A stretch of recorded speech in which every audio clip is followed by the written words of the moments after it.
Want to skip the small talk and get into the heart of it? So do we. Life isn't about perfection, it's about connection.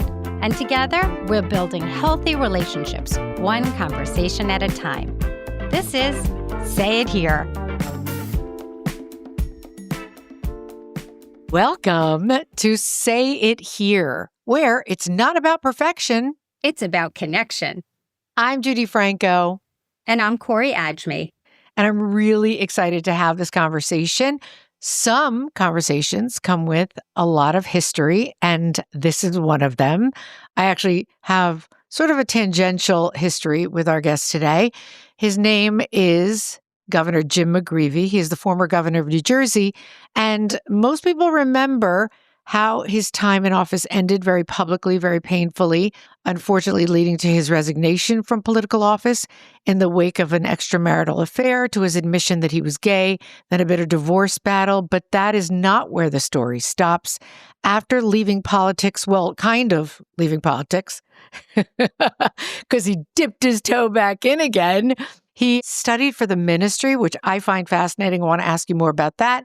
And then went on to found and lead an amazing nonprofit called the New Jersey Reentry Corporation, helping people come out of prison, rebuild their lives, and get a real second chance. Now, Governor, I have to tell you, I have more to this intro because I forgot that several years ago, I actually was lucky enough to watch a Sundance Film Festival official selection called, and I don't think I even told you about this, Corie, called Fall to Grace, which aired on HBO. And we watched Governor McGreevey counseling female inmates seeking rehabilitation at correctional facilities in the greater New Jersey, New York area. So that is why the intro is probably going to be longer than the interview, because you're one of the most accomplished people that I have ever had the pleasure of knowing. And I'm thrilled to have you here. We both are. Thank you. And Corie, thank you both. I was blessed with so much opportunity in terms of my family, in terms of loving parents, in terms of what I did. But that Fall to Grace, and that was Alexandra Pelosi's title, broke open my heart, Judy, in ways that I could have never imagined. Life has twists and turns, and I think that most importantly for me is to follow your heart. You know, if your heart is open, and for me, it's trying to, however you understand your higher power, pursuing that path in your life. For me, it's public service. And I'll say this, what happened to me was actually a blessing, because it made me so much more aware of people that are vulnerable in this world. And so we do work today with victims of domestic violence who, and just as an aside, there's a horrible statistic that 72% of the women at Edna Mahan's prison for women in the state of New Jersey, 72% of the first-time offenders are there because they acted violently against their partner. And so what happens is, partner, typically male, attacks, brutalizes. And then typically he goes after the children or her in a very flagrant sense of violation. She responds, commits an act of violence. She's never called the police for all the past history, whether it was 4 months or 14 months or 4 years or 20 years. And then there's this one act, and the judge looks like, what, did she wake up one day and do X? No, she's responding to this whole history of abuse. So it's domestic violence, it's veterans who are victims of PTSD, also individuals returning from addiction treatment, and particularly individuals coming back from county jail and state prison.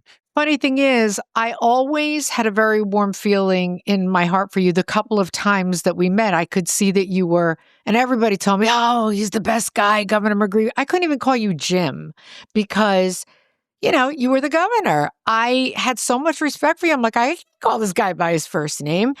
And I still do. But I'm just wondering, when you have a pull to public service, there's so much you could do.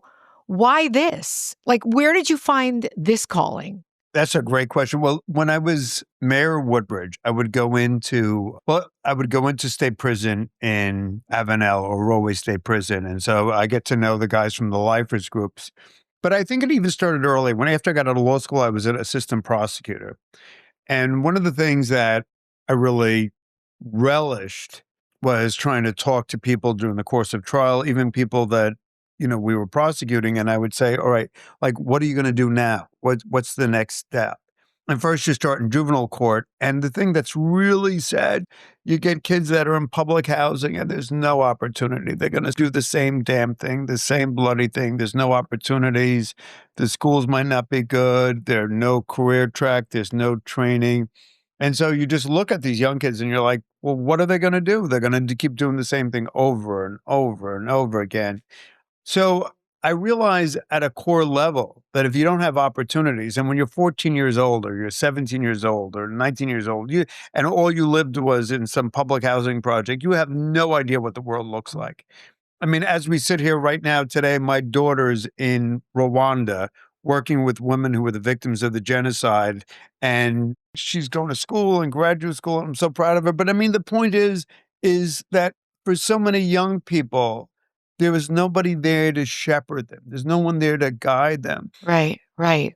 And I see the people that I work with, I mean, they came, they did the best they could with what they had. And so the reason why, after I resigned and then I went to seminary, one of the priests sent me up to a place called Exodus Transitional Ministry in Harlem. And there's that great book of Exodus in the Hebrew Bible where the Israelites left the slavery of Egypt and went to the promised land, and it was tough, right? And the whole notion of Exodus is to leave a place of incarceration, leave a place of slavery. And sometimes it's difficult. And I'll give you and Corie one example. There was a great guy and we got to be friendly with each other. I gave him the phone. I literally gave him the phone. I said, here's the phone. I want you to call this place for your GED. And he couldn't pick up the phone. He literally couldn't pick up the phone and go, do, do, do, do, do. Because what happens is in prison, all somebody tells you to do is when to eat, when to go downstairs, when to work. There's no agency. So Judi and Corie, the beginning when we got on, we were talking, we were convincing, but there's a sense of self-control. There's a sense of agency. In prison, there's none of that. And so when you've been in prison for extended periods of time, what they call football time, 7 years, 14 years, 21 years, you lose that sense of agency. And so for me, when I was in seminary, and I didn't know what I want. I mean, candidly, probably if I really wanted to work with disabled children. That's where my heart called me to. But the dean of the seminary said, no, I want you to go up to Exodus. I want you to go up to Harlem. And I saw these guys and it was just tough. Are you saying that you would not have been drawn to this work if you had not gone through the shame that you have gone through and the whole scandal? Like, do you thank God for that? Oh, yeah. I mean, you sort of like a good friend of mine, Lori Kennedy, said, someday we'll look back at this and say, thank goodness. And I nearly like Lori, I don't know what you're doing, but like, you've got to put that bottle down if you think I'm ever going to be thankful for this. I mean, no, but it made me so much more human, so much more passionate, so much more loving, so much more. And I'll also say this, so much less fearful. I mean, like when you get in a little political game, like who's up, who's down, what are you doing? And so you sort of play that game, who's doing what. And at the end of the day, I'm like, I'm going to try to do the next right thing. And if that's good, that's good. I'm just thinking how it freed you and it allowed you to have your insides match your outsides. It allowed you to be true to yourself and live the life you were meant to live. Yeah. It actually, There's two things that happen. One, it's to accept the fact that I was gay. Since I was like 7 years old, all right, I realized I was different, right? But you don't know how you're different, but you just figure out my wiring isn't like all my other little buddies on the playing field. And then all of a sudden you're 9 and you're 10, and you start figuring out. And I go to the local public library and I look up homosexuality and it literally said back then, Judi, said, see psychiatric disorders. And I'm like, I know that. Buddy, Poor thing. Like, this isn't good. I don't want to own this. And I'm like, going through my little card catalog and I'm like, oh, shit. And I'm like this little 10-year-old, 11-year-old. And for my generation, you grew up, and that's why it's so good the kids be healthy today and, just be loving. And I also ask them to be responsible. But you just missed the cutoff to where it wouldn't have mattered anymore. like how long after? I'm going to push back a little bit because it doesn't Okay. matter New York and New Jersey, but this was years ago. I was with GLSEN, the gay, whatever the acronym stands for, Straight Alliance. And I met with young LGBTQ kids from around the country down in DC. And I'm telling you, not all of the country is the coast. I mean, I met this Hey, right, right. You're right. You're right. young woman, and her story was brutal, brutal, brutal, brutal. Like these boys push her down the stairs and they grab their crotch and they said, "You're gonna whatever." And the vice principal shows up. Nobody does a damn thing.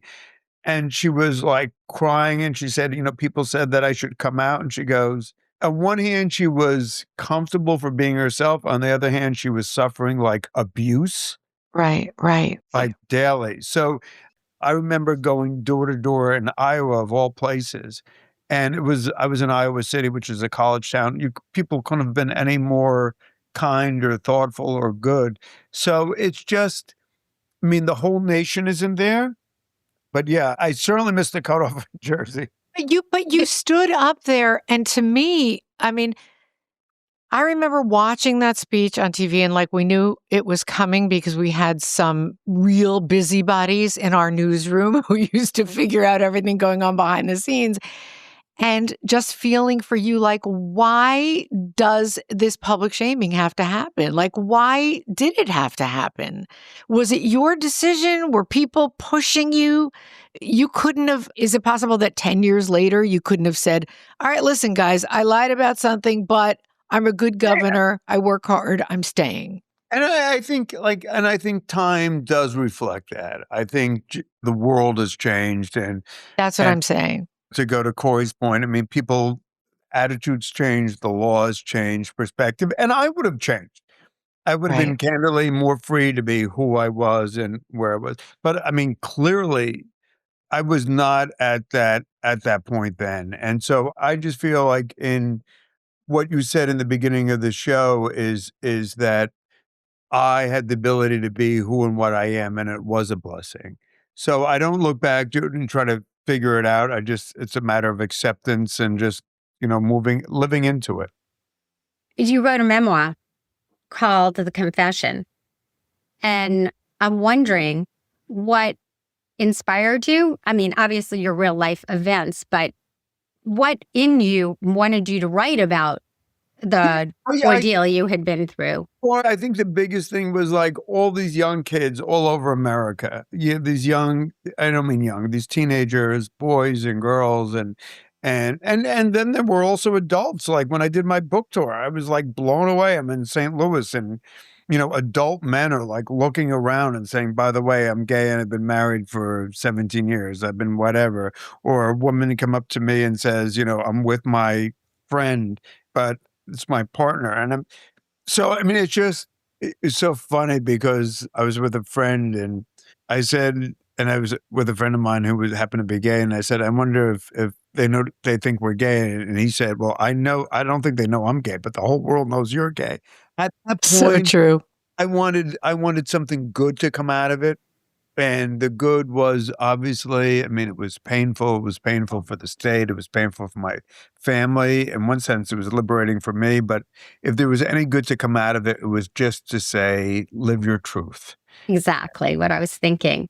Yeah, but at the same time, Cora, I'm always respectful because I don't want people to, like this young girl who came out in high school. I mean, I don't know, somebody encouraged her and she shared it. And she was literally in pain, psychological pain. And so you got to be really careful because unless you walked in her moccasins, as the proverb says, you don't know what she's going to confront. So what I say to her is, look at, talk to people close to you, talk to people who care about you for the sake of loving you. You're not there to be a stalwart. You're not there to make a political statement. This is your life. And so you've got to hold that lovingly. In a time that's good for each individual, sure. Yep. So what happens is when you look at Judi and you look at Corie, you look at Jim, everybody has identity. You have family identity, whether it's your ethnic identity, whether it's your racial identity, whether it's your religious identity, whether it's your work identity, whether it's your whatever, where you live. But for members of our community, they discover their sexual identity, not necessarily always by virtue of their parents, because, bluntly, most members of the LGBTQ plus community have straight parents, Right. overwhelmingly. And so what happens is somebody doesn't come up to you and says, like, I knew that my dad was, served in the United States Marine Corps. I knew my mother was a nurse. I knew we were from Jersey City. I knew certain things, but discovering who I am, like, there was no shepherd. There was no guidance. And so that's what's tough. So, like, you're talking about 9, 10-year-old kid figuring that out. And that's why all these sort of LGBTQ plus allied organizations are so important to say, hey, kid, here's ways to help you think about this and what makes sense. But that wasn't there, when I was 10, 11. In fact, it was the opposite. Yeah. You got that really horrible message when you went. Awful. And the only people that I knew were gay was like Paul Lynn and Hollywood Squares.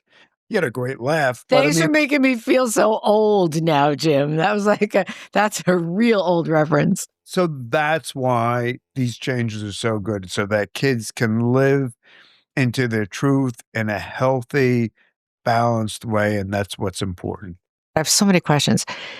You dipped your toe back into politics, and I was really praying for you.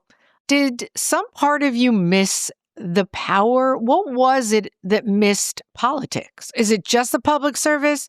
Did you want to redeem yourself in some way? No. I actually said publicly I wanted to do it for 4 years, and that's it.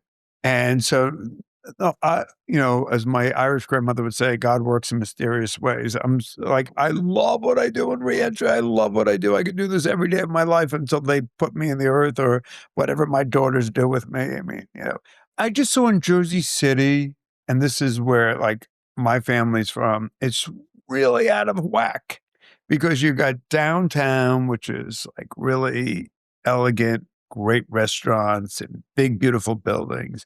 And then you got sections of the community that are poor, that are very poor, with candidly schools that are less than good. When I walked door to door, I saw you go downtown and you see these designer restaurants and luxury buildings and doormen. And then I'm walking through Lafayette, where my family was from in Jersey City, and literally seeing bullet holes in living room windows. Yeah, and people who may be listening who are not familiar with Jersey City, there's been a huge renaissance, but there is, of course, still some spots where there's a long way to go. And there's I don't want the whole place, but I don't want the whole place to look like downtown. I want the whole place to be healthy, to be 100%. clean, to have opportunity, and whether this community, but I mean, downtown, it's become very much more so a lot of Brooklynites and New Yorkers moving to Jersey City, bluntly, because rents are lower. And so that has a certain benefit in terms of people making the investment. But what I saw is from old Jersey City, I mean, the Jersey City that my parents, that was sacred to me, I just saw people really hurting. I went to a group of mothers that were largely, single moms, and they were African American, they were white, they were Latino, single moms who had kids in the school system, whose kids were on the spectrum. And I almost walked out of that meeting crying, because just to listen to those mothers, the idea of special ed was to hold the kid back a year, was to give the kid crayons and put him in the corner. And these mothers were all mothers who were devoted to their kids, who were working from early morning. They were getting their kids ready to school, getting them on the bus. They were working. They had somebody, trying to navigate healthcare, navigate childcare, but they didn't have the money for a lawyer. They didn't have the money for a psychiatrist. They couldn't take on the school district. And bluntly, it was awful. And so and I've stayed in touch with them. And, there was a report done 2 years ago. It still hasn't been released about the deficiencies in special education. So at the end of the day, for me, I think this is my right. I'm not antagonistic to millionaires or billionaires, but I mean, that's not what motivates me. What motivates me is to work for people that need a break. And I mean, gentrification always does have its downside. Yeah. There are areas near where I am that are beautiful, but then, it just moves a certain segment of the population further and further and further outside. But I have a question for you because New Jersey voters do not forget we are the most difficult people in the world, as you know. Do voters forget? Do you feel like everybody has gotten over it, has embraced you, and just knows you for the good guy that you really are instead of the former governor embroiled in all this scandal? Dude, that's a hard question. I think, one, politics today is so different. And like people are bombarded with messages. There's no newspapers anymore. It's social media. People message, message, message. So young kids don't necessarily, I mean, it's so funny. Like teenagers, I was just downtown in Jersey City for something. These kids in sophomores or juniors in high school, oh, can I take a picture? Can I take a picture? And I'm like, sure. Aw. But I don't think they even know why they're taking a picture. No, I mean, listen, every former governor is famous and you're just a little bit more famous. A guy said to me the other day, he goes, "You're Jim Florio, right?" I'm like, "No." Oh, God. And I love Governor. I figure you do, but But it's just so I think it's different levels. I think some people say, "Oh, yeah, that's the gay governor." I think some people say, "Oh," and so it's different. The great thing I love about Jersey City is most people don't give a darn. I mean, they're worried about their kid's soccer team. They're worried right. about paying their bills. They're worried about, how am I going to afford this or that or that? All right, that was your business. I mean, how are you going to make our community better? How are you going to make our city better? What would surprise people most about you? They think that, I mean, you were the darling of the Democratic Party. You were basically lifted up on a magic carpet and I don't want to say put into the position you were because obviously you worked your butt off to get there, but people don't know the inside of you. So besides for what you're telling me about these people that you work with and who you help, what would surprise people about you? This sounds corny, but I mean, how happy I am, how I love my work, how I think that you're a little more, I don't know how to put this, reserved than most New Jersey politicians are. Like I was surprised when I met you that you were the only governor, I've met them all, yeah. doing what I do for a living, which is I have a talk show on a big New Jersey radio station. I've met them all. And literally, you are the only one who A, remembered my name every time you saw me, B, made a joke, walked across a room to say hello to me. You may not even remember these things, but that's a big thing to somebody. And you made my day. I love people. I mean, Judy, you got to love people. I mean, and I'm not like some people are reserved. Some people like are, everybody's different. I mean, to me, what the most interesting thing about people are their stories, right? We all have a story. And that's why I love working with the people that I do is because there's a great book he was a professor at Sarah Lawrence University. His name is Joe Campbell. It's called A Hero's Journey. And he says, we're all on the hero's journey. We're born, we leave home, we go into the world, we have challenges. There are people that help us, there are people that may be against us.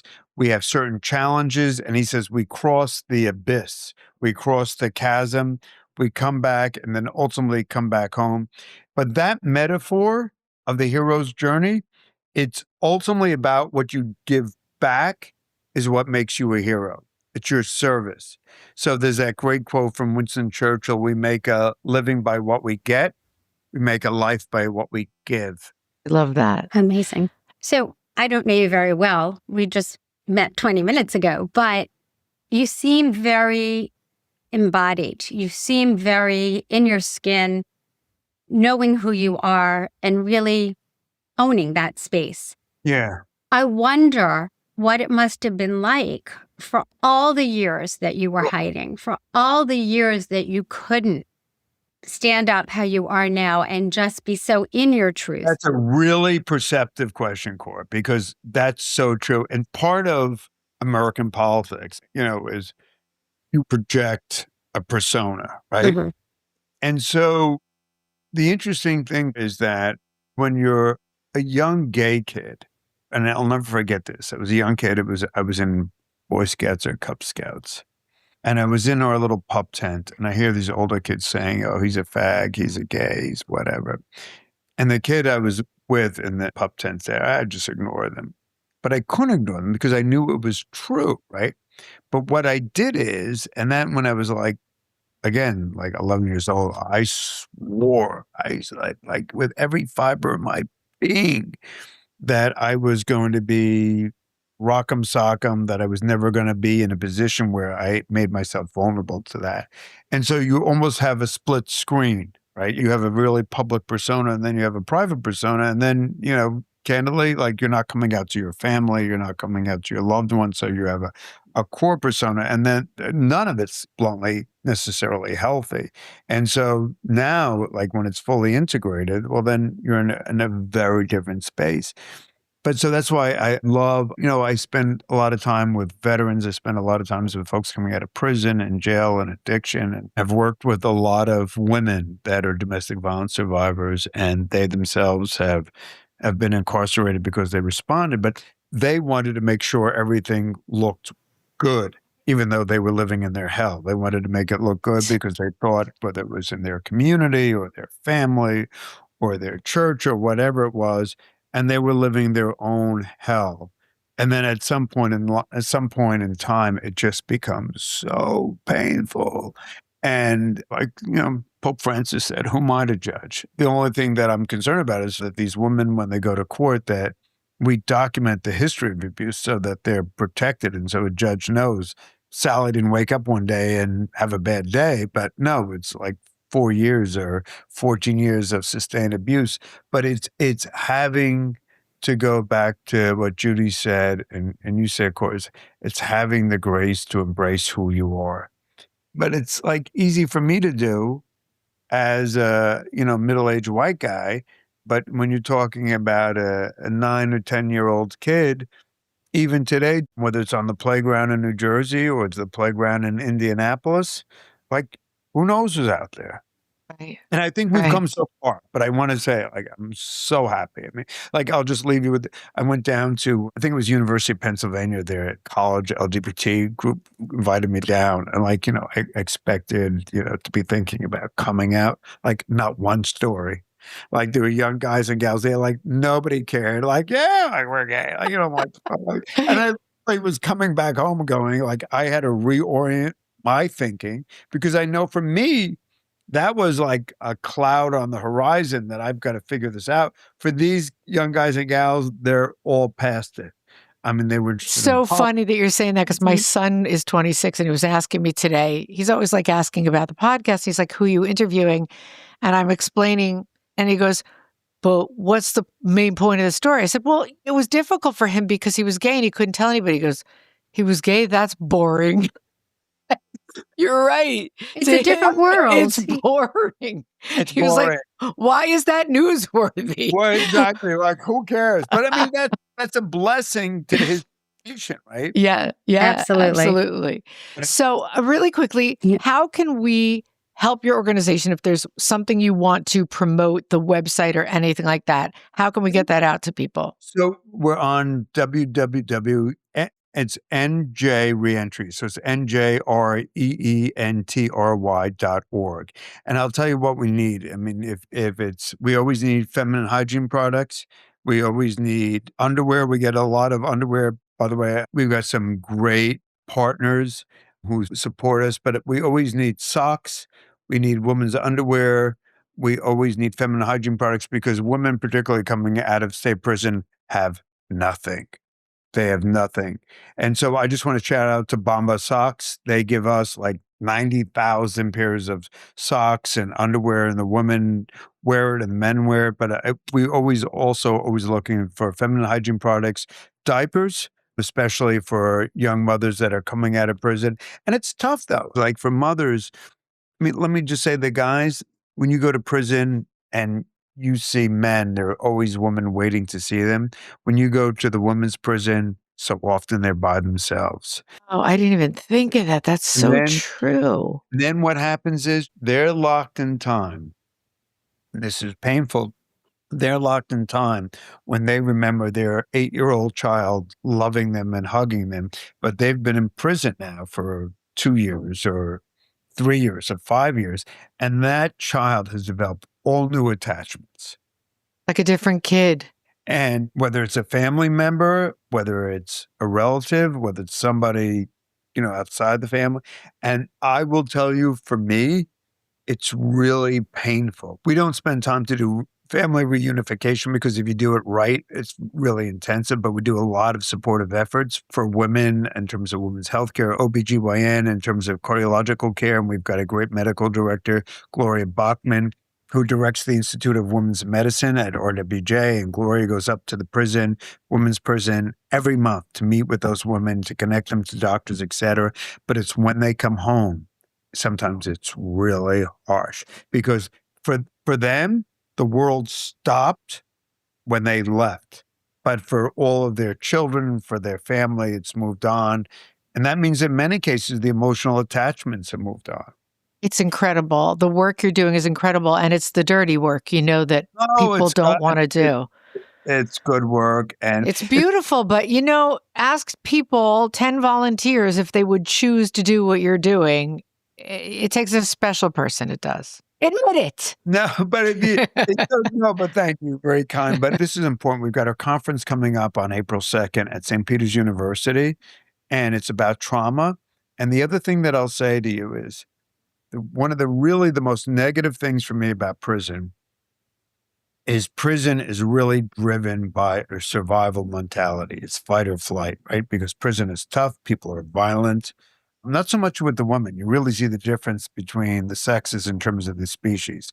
I used to always say I used to love working with the women because no matter what race, no matter what ethnicity, no matter what faith, women typically are loving to one another. Men become much more tribal. And I was just like, get me out of here. Like, I can't stand these guys. But the point is, your whole life is fight or flight, survival mentality. And that's what you do for 2 years or 20 years. And if everything becomes a matter of whether I'm kill or be killed, and somebody bumps into you in the street or on the subway, that becomes, and you're not using your cognitive processes to think, well, big deal, they bumped into me or they cut me off or whatever. If I'm stuck in that survival mentality, that demands a reflexive reaction. And I'll leave you with this thought. One of the good friends of mine, Antiba, who's a beautiful human being, told me he was in the chow line at state prison and somebody flipped his tray, either accidentally or purposefully, and his food went all over. And he said he started fighting him almost to the death. He said, I would have fought him to the death, Jim. And then he contrasted that when he came home and his great aunt, and she had one of these like flimsy little trays that you clip on and by her chair, and she prepared him dinner and she put him on the clip and maybe she didn't clip it right, but it fell over. And I said, what did you do? And he says, I got down. He made me almost cry. He said, I got down on my knees and picked up every pig. And he goes, I said, well, what was the difference? He goes, I love this woman more than any person in the world. And I said, well, what happened with this guy? He said, it was survival. And so what happens is there's a chasm of difference between, there's this wonderful nun, Sister Helen, who's down in Trenton State Prison. And she said, if I had to design how to put people away, I wouldn't put people in prisons because all you do is exacerbate and you refortify bad instincts of survivalist mentality, as opposed to show people that they're loved and they're precious and they're valuable and there can be a different way. And so what I respectfully like to advocate for is so that we begin to think about changing our prison system. If 96% of the people are going to get out, let's help them live instead of helping them to survive. So what happens at this trauma workshop? Who's it for? It's for psychiatrists, doctors, but we have a number of our clients, public policy experts, rethinking prison. The Scandinavian countries, they do it completely different now. Instead of putting them in a cell, in a big cell block, they literally have, not for those that are obviously criminally malevolent, but for a significant percentage of the population, they have them live in housing, right? Because the whole idea is you're going to get out. They have them living in congregate housing. So it's Corie, it's Jim, it's a group of us. And what do? We learn to live together. We learn to share responsibilities. We learn to work together. And so ironically, if all you're doing is surviving in prison, Corie, in this fight or flight survivalist mentality. And then you get out, what are you going to do? You're going to fight or flight, engage in the same mentality. And so the Scandinavians are like, no, if at the end of the day, if you're going to keep people locked up forever, well, then maybe that makes sense, aside from the morality of rightness and wrongness.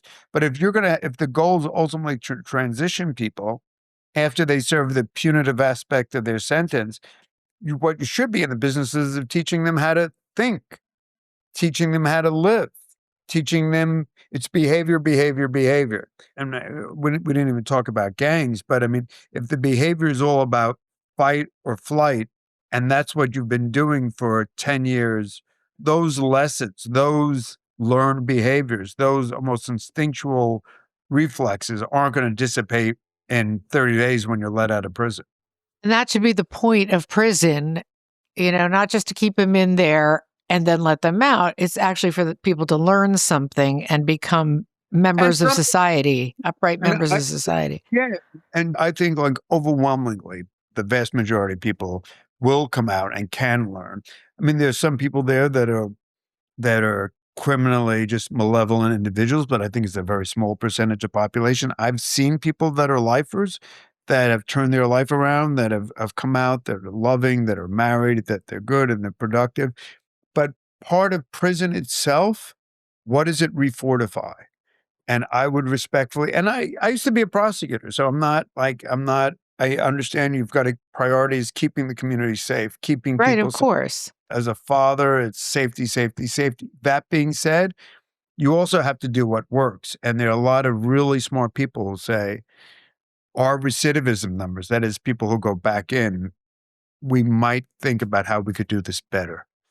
Amazing. There's so much. I could actually do this for another half an hour, but I know we're already kept you too long.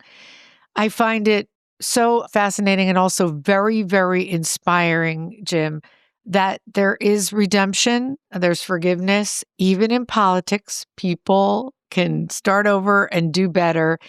And we're just thrilled to have had you here. That is, matter of fact, you were the person I was most nervous about talking to, because I do have so much respect for you. I did understand the sensitivity of the story, and I wanted to get it right. And I think we did. You very much did.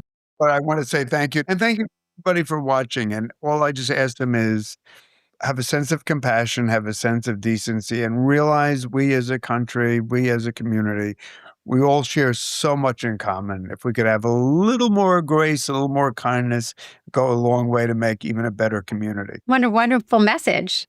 Oh, thanks. Great. Very nice to meet you. Thanks, Corie. Thanks, Judi. Take care. Bye-bye.